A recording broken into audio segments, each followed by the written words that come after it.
Do you ever feel stuck?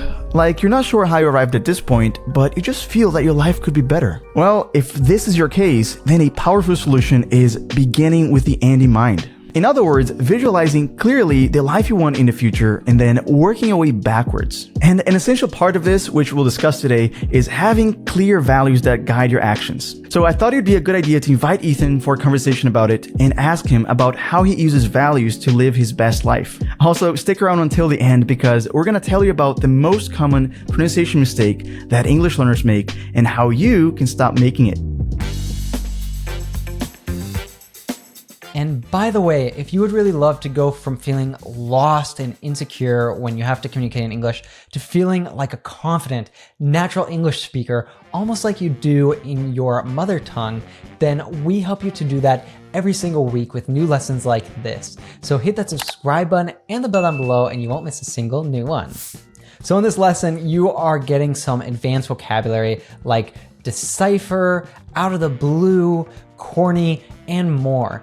And if you want to be able to never forget these words so that when you get into a conversation in English, you can actually use them, then I have a great tool for you.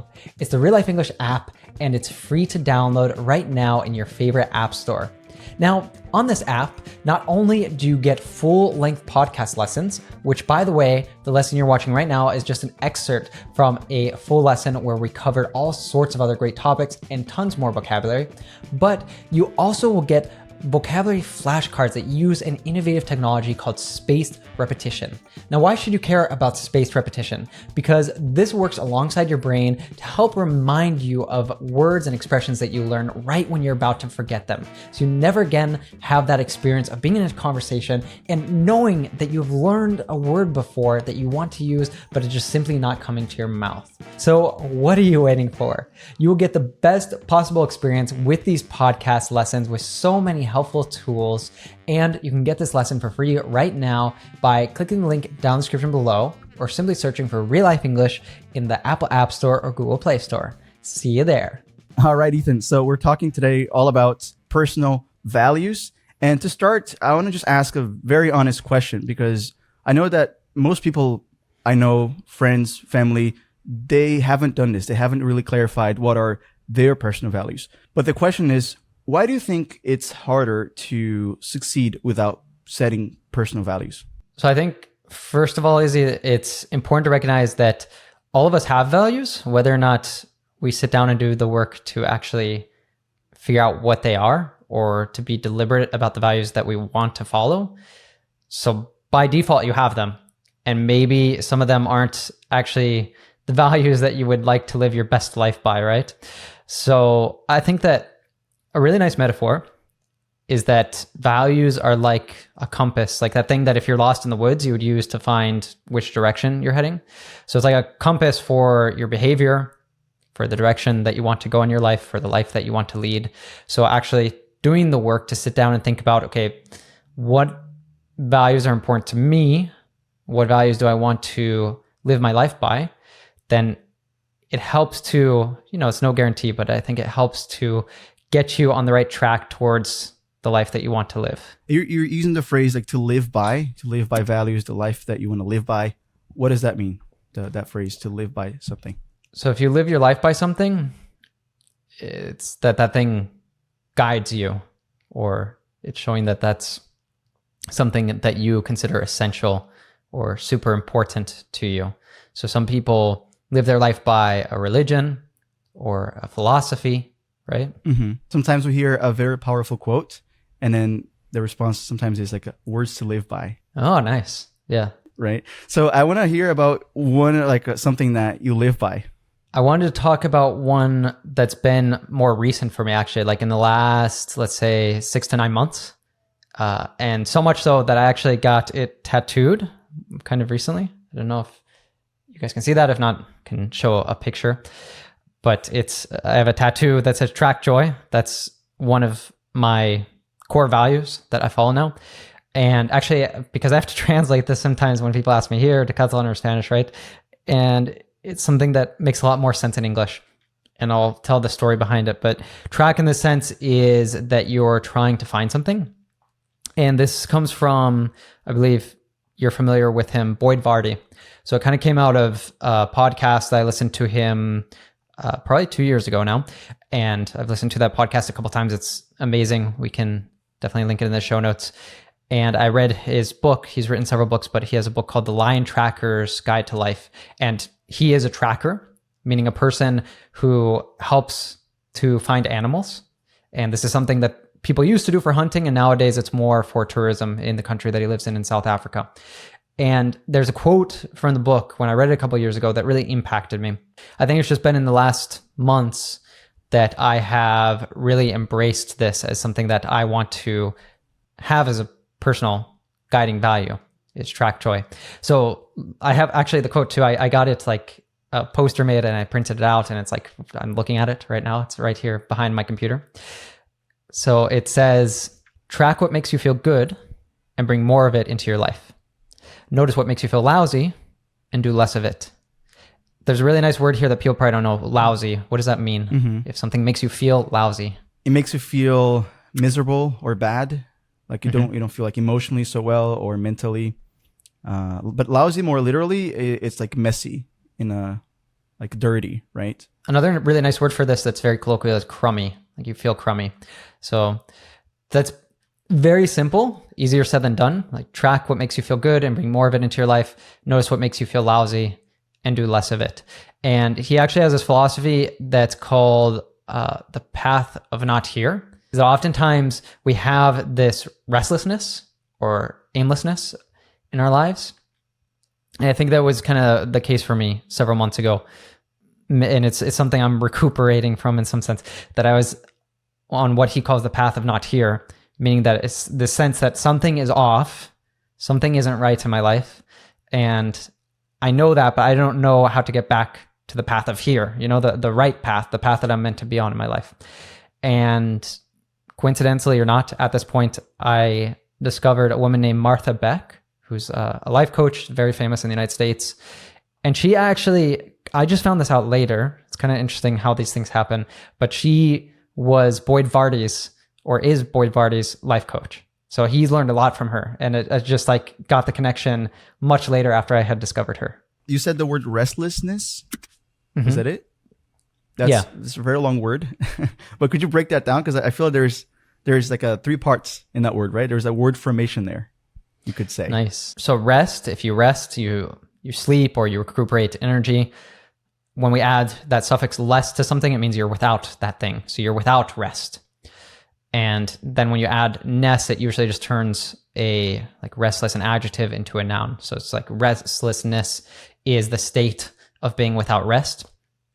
And that's just a fancy way of saying that you're like feeling an anxiety, or you're feeling, maybe I would describe this as like a buzzing energy, like you have bees inside of you or something, that it's just like this feeling like I have to do something, like something isn't right. I have to take some action. And when you're not sure why that is, you're not sure what the action you have to take is or what the solution is that you're looking for, then it's like a really miserable feeling, right? I was going to ask you exactly that, because it feels like you have experienced in your life this to the point that when you discovered this value in you, you're like, yeah, no, this is it. This is what I needed to shed light on. What does that mean, to shed light on something?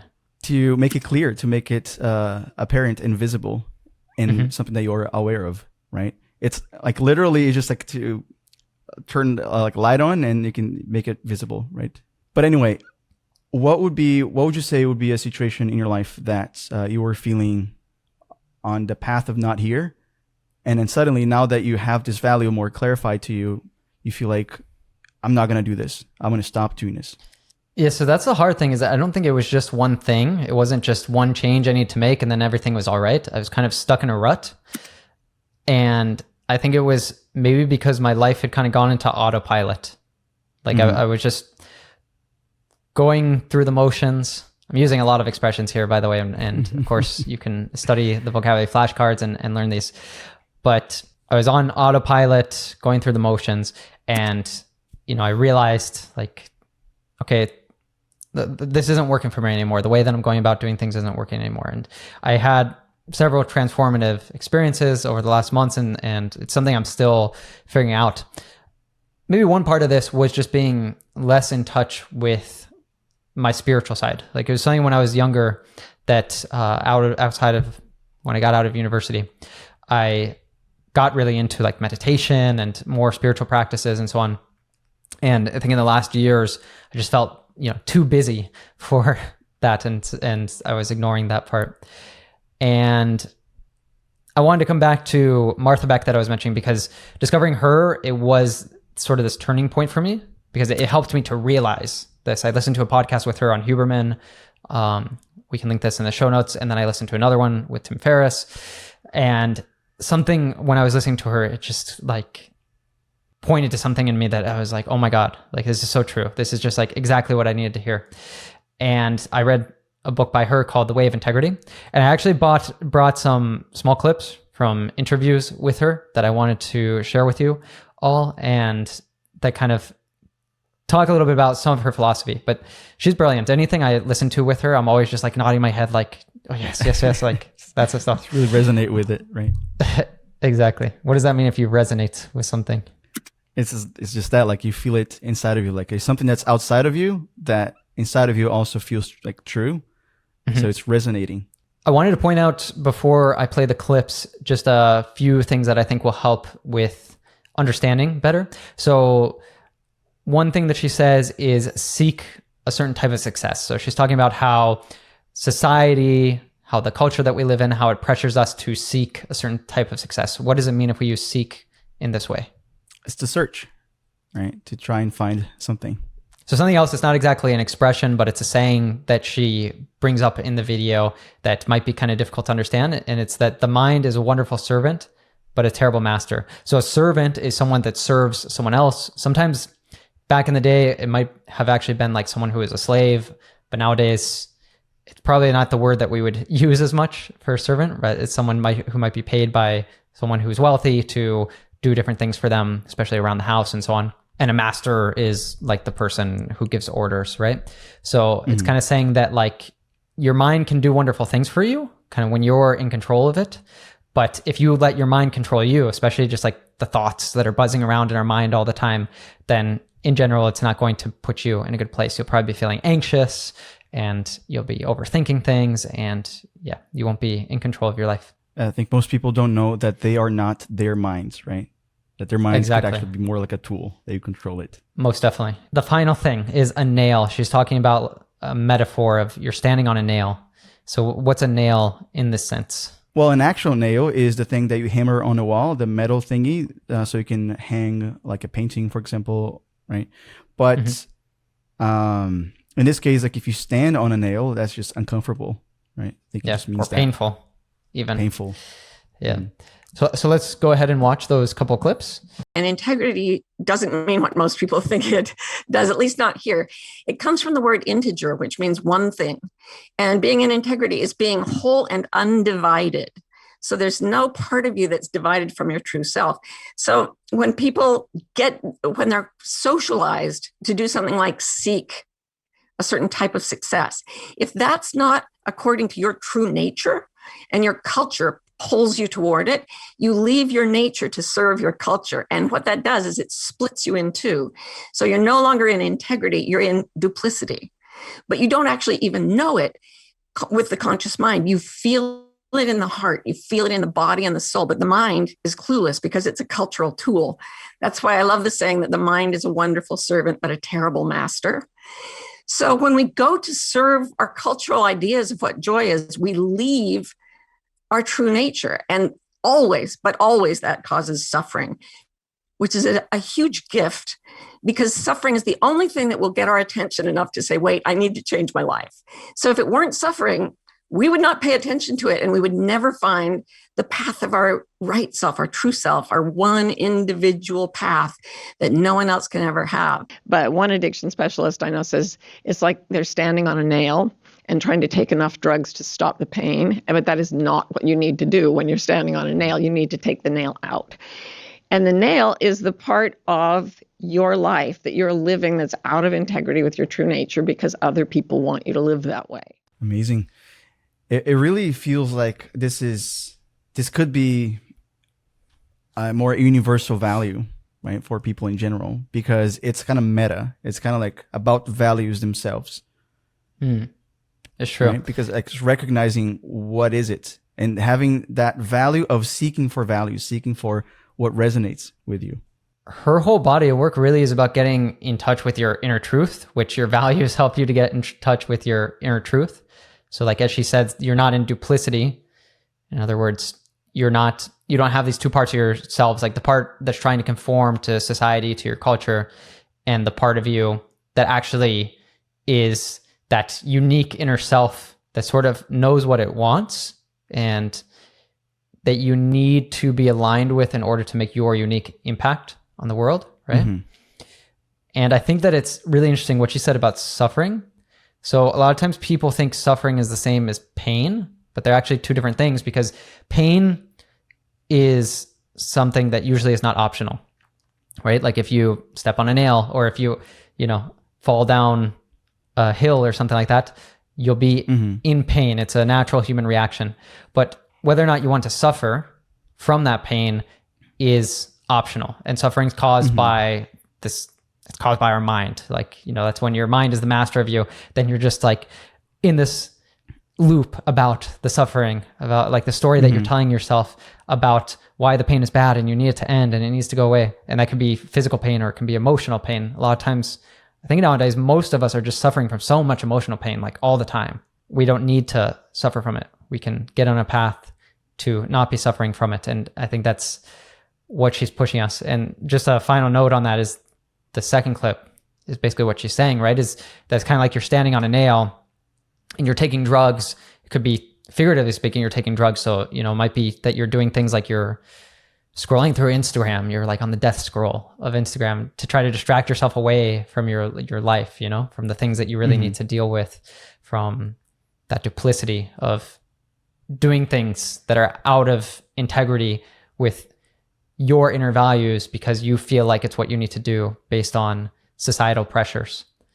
And you need to stop, observe your life, kind of become the observer, figure out what it is about your life that you're not liking and take the nail out. Like stop the thing that's making you suffer. It's got to be very deliberate, right? It will not happen if you don't really take action. And you used an expression a few minutes ago that was stuck in a rut. So like when you're feeling like you're stuck in a rut, that is your life isn't going anywhere or you're not making progress with something, then a turning point, another expression you used, would be to realize this. And to realize that another quote that I like, this one is from psychologist Viktor Frankl, is that between stimulus and response, there's got to be consciousness. You got to be aware of what's happening. Otherwise, you just react. Like you feel pain and you suffer. But you should know that what makes us human, one of the things that makes us human, he discovered, is that we have the power to choose, the ability to choose. And he suffered a lot. I mean, he went through a lot of pain, that's for sure, right? But he realized that other people didn't actually have control over his thoughts. They had control over everything else, right? He was a prisoner in a war, but and basically they did awful things to him. But he realized that, you know what? They can do whatever they want with me, but they cannot control my thoughts and the way I respond to these things. But Ethan, what would you say is an important next action if somebody wants to live by these ideas? If they're feeling like they're stuck in a rut, their life isn't going anywhere, and they're just not feeling that joy, how they can track joy, start doing that? Well, I can recommend both these books I mentioned were hugely impactful on me. So The Lion Tracker's Guide to Life and The Way of Integrity. And also we can put the podcast in the show notes, right? That we mentioned. That's a really great place to start because it's maybe an hour and a half for each podcast. You can listen to it, get a taste. And if it resonates with you, like it resonated with me, then you can move on to the books. I did bring today an exercise from Martha Beck's book, The Way of Integrity, that I wanted to walk you through, Izzy, and walk you guys through.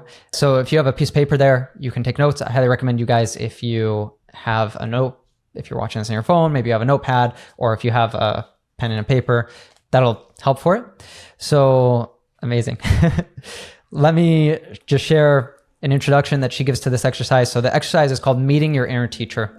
And this is what another way that she calls kind of like getting in touch with that inner truth, that inner guide, that's beyond just your anxiety-filled thoughts.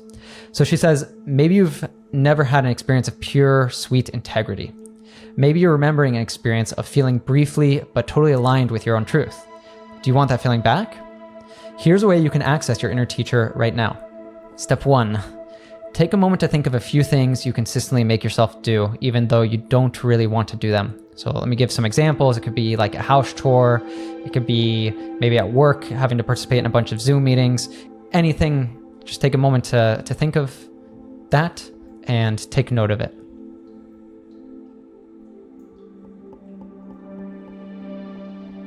All right, so step 2, with that activity in mind, say to yourself, I meant to do this thing. So say that the activity is take out the garbage.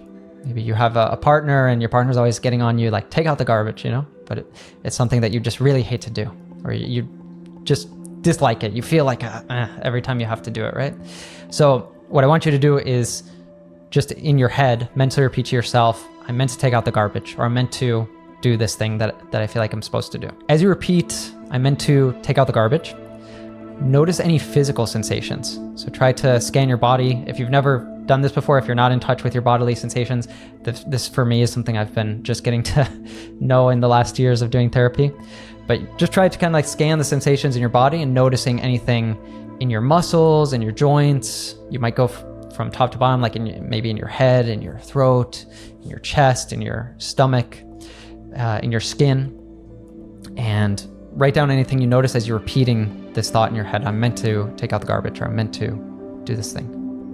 And feel free to pause if you need a few more seconds to write down or to feel those sensations.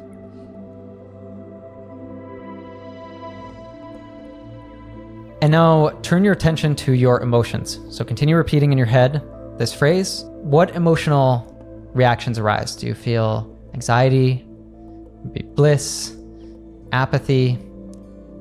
And if you're like me, again, that maybe you weren't trained when you were young to really feel your emotions, depending on what country you come from, what culture you come out of, your gender and everything, you might not have a lot of experience with this. You can look up something that's really helpful as an emotion wheel. If you look this up on Google Images, or we can show here on the screen, that can help too for you to get more in touch with more specific emotions. So write down those emotions you feel as you repeat those in your head. All right, and then answer this question, yes or no. As you mentally repeat, I am meant to take out the garbage, or whatever the thing you feel like you're supposed to do. As you mentally repeat that, do you feel free? Write down yes or no. All right, now let go of the thought, I'm meant to take out the garbage, I'm meant to do this thing I feel like I should. And instead, mentally repeat this sentence. I'm meant to live in peace.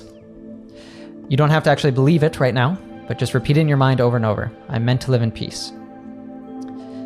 As you repeat, I'm meant to live in peace, again, notice your physical sensations.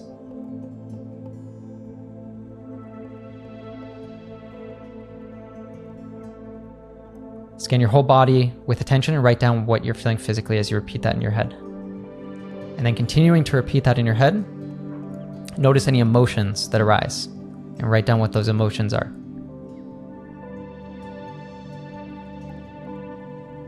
And finally, the last step, answer this question, yes or no.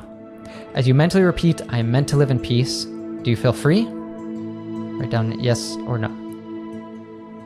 Now, Izzy, I don't know, maybe you've done this very quickly. I don't know if you've gotten like the full benefit of feeling it. Hopefully you paused and kind of took the time to really feel in your body, to really see what emotions come up.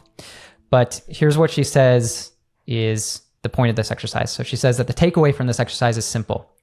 The voice of your inner teacher, so that inner truth, is not the one that tells you that the meaning of your life is to do something that you think you're supposed to do. It's a sensation that you get when you state that you are meant to live in peace. Amazing. Like this is it really frees you from like, I'd say limiting beliefs even. Mm-hmm. Right? What is limiting belief, by the way? It's a belief that limits you. It's a belief that like she's saying, that it's something that you feel like you're supposed to do, that you can't do certain things. And oftentimes when we say that we can't do something, usually it's because we're limiting ourselves. We're putting up a barrier for ourselves. It's not usually because that is actually true, as long as it doesn't harm any other person, right? But I think language has a lot to do with this, because when you say something, you're manifesting that. And there's this study that we were talking about, you and I were talking about this week, I think, that people just tend to feel more depressed when they say that they have to do something, right? It's not, they're not choosing. They don't have the power to choose. They have to, they must, right? So when you say it, that totally impacts your energy and also your sense of self. You start to identify as a person that's more like helpless, powerless, and that's not a good thing, right? Yeah. You have the power to change your circumstances. And hopefully if you guys took time with that, the first time I did this exercise, it was really impactful on me, so much so that I whipped out a sticky note and I wrote down, I meant to live in peace, and I have it like here on my computer. And it's really powerful too, because so the value, right, that I shared at the beginning is track joy. So again, like this quote from 𝗥𝗲𝗹𝗟𝗶 we shared at the beginning, track what makes you feel good. I'm reading it up here. Track what makes you feel good and bring more of it into your life. Notice what makes you feel lousy and do less of it. And sometimes we don't actually realize that something makes us feel lousy, but our body is telling us this. Like our mind, we logically will tell ourselves like, oh, I need to do this or something, I have to do this. And so we logically are telling ourselves that we're supposed to do this thing, but then our body kind of has its own wisdom, right? And it rebels against this. And so it'll, depending on what you felt in that, when you're telling yourself, oh, I'm meant to take out the garbage, or I'm meant to do this thing that I don't want to do, you can get more in touch with what are those body signals that are telling you like this thing's bad. And then you can pay attention to those in different moments. Maybe when you're spending time with a certain person that is like, you're like, oh, I don't actually feel good when I spend time with this person. It's like, maybe I need to start distancing myself more from this person. And the final thing I would just say is like, okay, you can't just let the garbage pile up, obviously, in your house. Like there are certain things, but at least when you're doing something that makes you feel bad, and you're not telling yourself, I have to do this thing or I'm supposed to do it. And you can maybe reframe that in your mind and hopefully spend more time doing the things, spend more time with the people that help you to feel joy. It's good that you have something like this on the wall, like a quote. I'd say this is another next action, that if you find a quote that inspires you, just don't lose that. Don't lose track of that. Or even a sticky note, like it's not the most beautiful thing, but it's a reminder, right? Serves its purpose. And just to close, one last thing that you reminded me about when you shared this is from a book that we read together, 15 Commitments of Conscious Leadership, that one of the commitments of a conscious leader is that you must feel your feelings all the way through completion. As soon as you start feeling something, give it space, and give yourself time and energy to just go through it, to just understand what it is, because that tells you a lot. It's like you said, like your body is already telling you so much that we're not paying attention to. So this could be even another value. I'm the kind of person who feels my feelings. So if you just have that one idea and you have a sticky note or something with those words, you'd be reminding yourself not to ignore or disregard your feelings and emotions. So Izzy and you guys from our dear audience, it's been a lot of fun getting to talk to you about some philosophy, about values. This is stuff that Izzy and we just eat up, this kind of self-development stuff. So if you guys want more lessons like this one, let us know, because we would love to create them. And I wanted to leave you guys with some final words of wisdom from Martha Beck. If you haven't already been convinced to check out more of her work, then I highly recommend it. But this is one short paragraph from her book that when I read it, it's just like I had to stop. Like I kind of got emotional and everything, and hopefully it will resonate with you as well. So Martha says, "You are infinitely worthy. You are infinitely precious. You have always been enough. You will always be enough. There's no place you don't belong. You are lovable. You are loved. You are love." Nice words to live by. All right, Ethan, thank you so much for sharing all of this with me. This matters. I think that we have to search constantly for exactly what you're saying, track joy. And just talking about it brings me joy already, right? So thank you so much for that.